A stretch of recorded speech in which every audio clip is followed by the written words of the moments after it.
ಗುರುಶಂಭುಲಿಂಗನ ಸ್ವರೂಪಿಗಳಾದ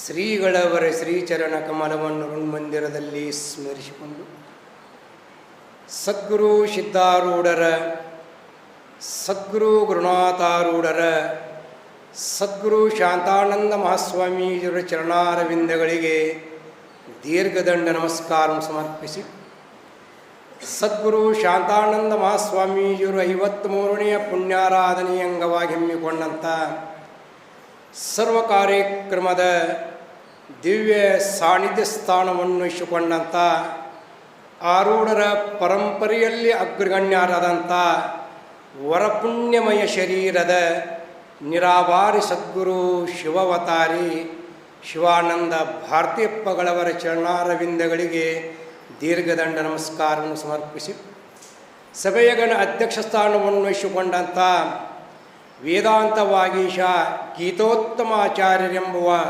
ಅನೇಕ ಬಿರುದು ನಾಮಾಂಕಿತಗಳನ್ನು ಪಡೆದಂಥ ಶ್ರೋತ್ರಿಯ ಬ್ರಹ್ಮನಿಷ್ಠ ಸದ್ಗುರು ಶಿವಕುಮಾರಪ್ಪಂಗಳವರ ಚರಣಾರವಿಂದಗಳಿಗೆ ದೀರ್ಘದಂಡ ನಮಸ್ಕಾರವನ್ನು ಸಮರ್ಪಿಸಿ, ಬ್ರಹ್ಮವೇದಿಗಳು ಉಪಸ್ಥಿತರಾದ ಸರ್ವ ಪೂಜ್ಯರ ಮಾತೆಯರ ಚರಣಾರವಿಂದಗಳಿಗೆ ಭಕ್ತಿಪೂರ್ವಕ ನಮಸ್ಕಾರವನ್ನು ಸಮರ್ಪಿಸಿ, ಕಲಾಬಳಗದವರಿಗೂ ಅನೇಕ ಧನ್ಯವಾದಗಳನ್ನು ಹೇಳಿ ನಿಮ್ಮೆಲ್ಲರ ಸದು ಹೃದಯದಲ್ಲಿ ಸರ್ವಸಾಕ್ಷಿಕನಾಗಿ ಬೆಳಗುವಂಥ ಶಂಭುಲಿಂಗನಿಗೂ ಅನಂತ ಕೋಟಿ ಪ್ರಣಾಮ ಸಮರ್ಪಿಸಿ, ಕಾರ್ಯಕ್ರಮದಲ್ಲಿ ಭಾಗಿಗಳಾಗುವ ಶಿವಸ್ವರೂಪಿಗಳೇ, ಅಧಿಕರಣವಾಗಿಟ್ಟುಕೊಂಡು ವಿಷಯವು ಶ್ರೀಮನ್ ನಿಜಗುಣ ಶಿವಯೋಗಿಗಳವರಿಂದ ವಿರಚಿತವಾದ ಜ್ಞಾನ ಪ್ರತಿಪಾದನಾ ಸ್ಥಳದ 54ನೆಯ ಪದ್ಯ ಇದು. ಈ ಪದ್ಯವನ್ನು ಉದ್ಗಾರ ತೆಗಿಬೇಕಾದ್ರೆ ಶಿಷ್ಯ ಹಿಂದಿನ ಪದ್ಯದಲ್ಲಿ ಒಂದು ಮಾತನ್ನು ಸುಂದರ ಕೇಳ್ತಾನೆ. ತಿಳಿಯಲಹುದು ಒಲಿದು ಬಿಡಲಹುದು ಭೂತಳದಳು ಆನೆಂದು ಅಹಂಕರಿಸದೆ ಇಹುದು ಅರಿದು. ಈ ಪದ್ಯವನ್ನು ಸಕ್ರಮವಾಗಿ ಉಪದೇಶವನ್ನು ಮಾಡಿ ಕೇಳ್ಕೊಂಡಂಥ ಶಿಷ್ಯನಿಗೆ ಗುರುಗಳು ಹೇಳ್ತಾರೆ, ನೋಡ್ಪ, ತಿಳಿಯಾಕ ಬಾರ್ದಂಥದನ್ನು ತಿಳಿಯಬಹುದು, ಬಿಡಲಿಕ್ಕೆ ಬರಂತ ಬಿಡಬಹುದು, ತಿಳಿದೇ ನೀ ಬಿಟ್ಟೇ ನಮ್ಮ ಎರಡೂ ಹೋಗಬೇಕಂದ್ರೆ ಬಹಳ ನಿರಭಿಮಾನದಿಂದ ನೀ ಇರಬೇಕು ಅಂತ ಹೇಳ್ತಾರೆ.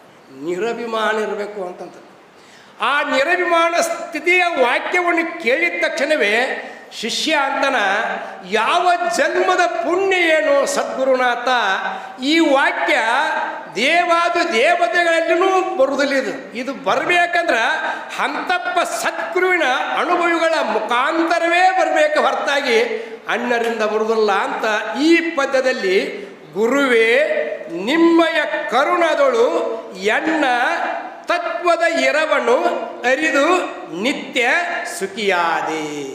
ಗುರುವಿನ ಕೃಪಾ ಕರುಣಾದಿಂದಲೇ ಅಂತಂದರು. ಇಲ್ಲಿನು ಎಣ್ಣ ತತ್ವದ ಇರವನು ಅರಿದು. ಎಣ್ಣ ಅಂದರೆ ನಾನು ಅಜ್ಞಾನ ಕಾಲದಲ್ಲಿ ಜೀವಭಾವದಿಂದ ಕೂಡಿಕೊಂಡು ನಾನು ಜೀವ, ನಾನು ಕರ್ತ, ನಾನು ಭೋಕ್ತ, ನಾನು ಸಂಸಾರಿ ಎನ್ನುವ ಈ ಭಾವನೆಯಿಂದ ಕೂಡಿಕೊಂಡು ಅನೇಕ ಜನ್ಮಗಳಲ್ಲಿ ಅರಸುತ್ತಾ ವರಪುಣ್ಯ ಸಂಸ್ಕಾರಯುಕ್ತನಾಗಿ ನಿನ್ನ ಸನ್ನಿಧಾನಕ್ಕೆ ಬಂದೇನೆ ಗುರುವರ್ಯೆ. ಅದನ್ನೇ ಶ್ರುತಿಯಲ್ಲಿ ತದ್ವಿಜ್ಞಾನಾರ್ಥಾಯ ಸ ಗುರುಮೇವಾಭಿಗಚ್ಚತ್ ಸಮಿತ್ವಾನಿ ಶ್ರೋತ್ರಿಯಂ ಬ್ರಹ್ಮನಿಷ್ಠಂ ಅಂತ ಶ್ರುತಿ ವಾಕ್ಯಕ್ಕೆ ಅನುಸಾರ ಅಂಥ ಶ್ರೋತ್ರಿಯ ಬ್ರಹ್ಮನಿಷ್ಠನಾದ ಸದ್ಗುರುಗಳ ಸನ್ನಿಧಾನಕ್ಕೆ ಬಂದು, ಹೇ ಸದ್ಗುರುನಾಥ, ನಾನು ಅಂತೀನಿ, ನಾನೆಂದರೆ ಯಾರು ಅಂತ ಪ್ರಶ್ನೆ ಕೇಳ್ಕೊಂಡು.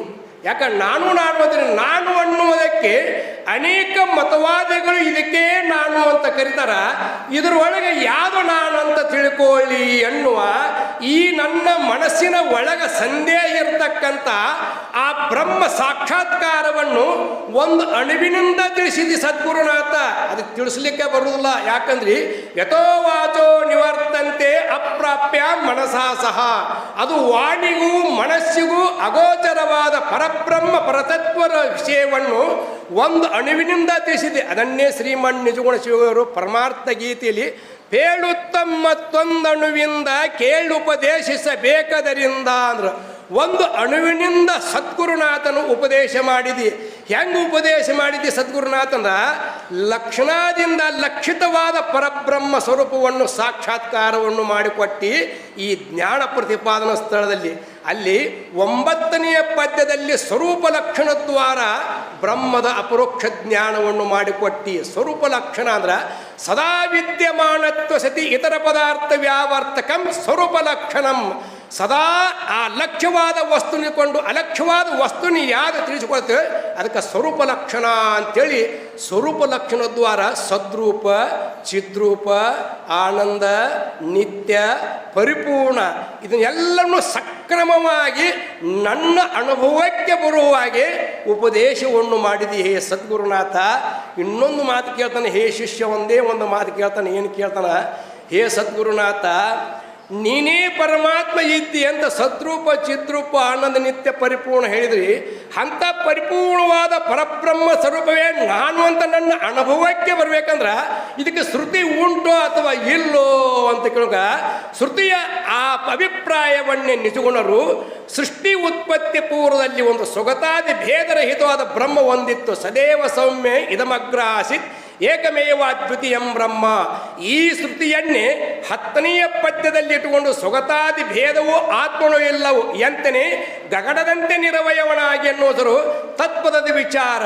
2ನೇ ಪದ್ಯದಲ್ಲಿ ತ್ವಂಪದ ವಿಚಾರ, 3ನೇ ಪದದಲ್ಲಿ ಅಸೀಪದದ ವಿಚಾರವನ್ನು ಬೋಧಿಸುತ್ತಾ ಕೊನೆಗೆ ನನ್ನ ಹೇಳಿದ್ರಿ ಭೋಮಾಲಿಗೆ ಒಳಗಾದನೆಂಬುದೇ ಪುಸಿ ನಿನ್ನ ವಿವರಿಸಿ ನೋಡು ನೋಡಿಲೆ ಜೀವನೇ ಭವಾಂಬುದ ನಿನ್ನೊಳಗೆ ಇಲ್ಲ ಅಂತೇಳಿ ಇದನ್ನು ಹೆಂಗೆ ಶ್ರುತಿಯ ತಾತ್ಪರ್ಯವನ್ನು ಅರ್ಥಂತ ಬಹಳ ಸರಳವಾಗಿ ನನಗೆ ಉಪದೇಶ ಮಾಡಿದಿ ಅಂತ ಶಿಷ್ಯನು ಈ ಪದ್ಯದಲ್ಲಿ ಓದುವಾದ್ರೆ ಬಹಳ ಮಾರ್ಮಿಕವಾಗಿ ಅರ್ಥ ಇವತ್ತ ಅಂಥ ಸದ್ಗುರುನ ಕೃಪಾ ಕಟಾಕ್ಷ ಆದನಕತಿ ಎನ್ನ ತತ್ವದ ಇರವನು ಸ್ವರೂಪದ ಇರವನು ಅರಿದು ನಿತ್ಯ ಸುಖಿಯವರೇ ಸುಖಿ ಅಂದ್ರೆ ನಿತ್ಯ ಅಂದ್ರೂ ಯಾವಾಗಲೂ ಆನಂದ ಸ್ವರೂಪನಾಗಿರುವನು ಅಂಥೇಳಿ ಶಿಷ್ಯನಾದಂಥವನು ತನಗಾದ ಉದ್ಗಾರ ಆನಂದದ ಉದ್ಗಾರ ತೆಗಿತಾನ.